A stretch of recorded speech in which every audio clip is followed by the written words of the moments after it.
سبيل الدموع سبيل مريح تنهدى يا صاحي كي تستريح.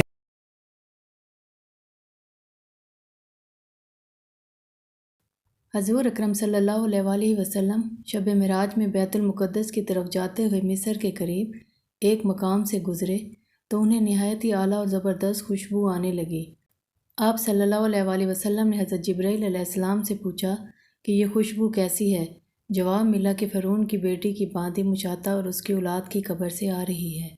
پھر حضرت جبرائیل علیہ السلام نے اس کا قصہ بیان کیا کہ مشاطہ فرعون کی بیٹی کی خادمہ تھی اور وہ خفیہ طور پر اسلام لا چکی تھی۔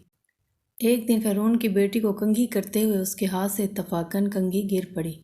وہ اٹھانے لگی تو اس کی زبان سے بے ساختہ بسم اللہ نکل گیا۔ اس پر شہزادی نے کہا، تو نے آج عجیب کلمہ بولا، رب تو میرے باپ فرعون ہی ہیں، تو پھر تم نے یہ کس کا نام لیا ہے؟ اس نے جواب دیا، فرعون رب نہیں بلکہ رب وہ اللہ ہے جو مجھے اور تجھے اور خود فرعون کو روزی دیتا ہے۔ شہزادی نے کہا، اچھا تو میرے باپ کے سوا کسی اور کو اپنا رب مانتی ہے؟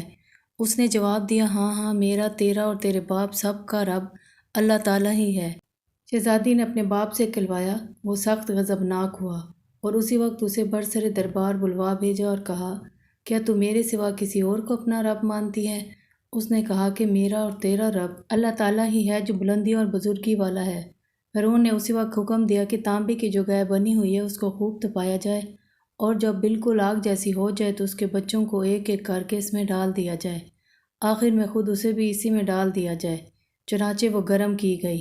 جب آگ جیسی ہو گئی تو حکم دیا کہ اس کے بچے کو ایک ایک کر کے اس میں ڈالنا شروع کرو۔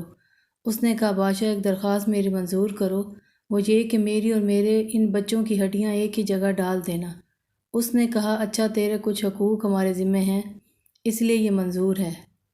اس کی دونوں بچیاں اس کی آنکھوں کے سامنے اس میں ڈال دی گئیں اور وہ فوراً جل کر راکھ ہو گئے۔ پھر سب سے چھوٹے کی باری ہے جو ماں کی چھاتی سے لگا ہوا دودھ پی رہا تھا۔ فرعون کے سپاہیوں نے اسے گھسیٹا تو اس نیک بندی کی آنکھوں تلے اندھیرا چھا گیا۔ اللہ تعالیٰ نے اس بچے کو اسی وقت زبان دے دی اور اس نے بآواز بلند کہا، اماں جان افسوس نہ کر، اماں جان ذرا بھی پس و پیش نہ کر، حق پر جان دینا ہی سب سے بڑی نیکی ہے۔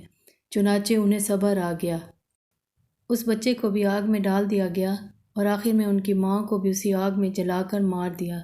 یہ خوشبو کی مہکیں اسی کے جنتی محل سے آ رہی ہیں۔ سبحان اللہ۔ اللہ تعالی ہم سب کو بھی صراط مستقیم پر چلنے کی ہمت اور توفیق عطا فرمائے، آمین۔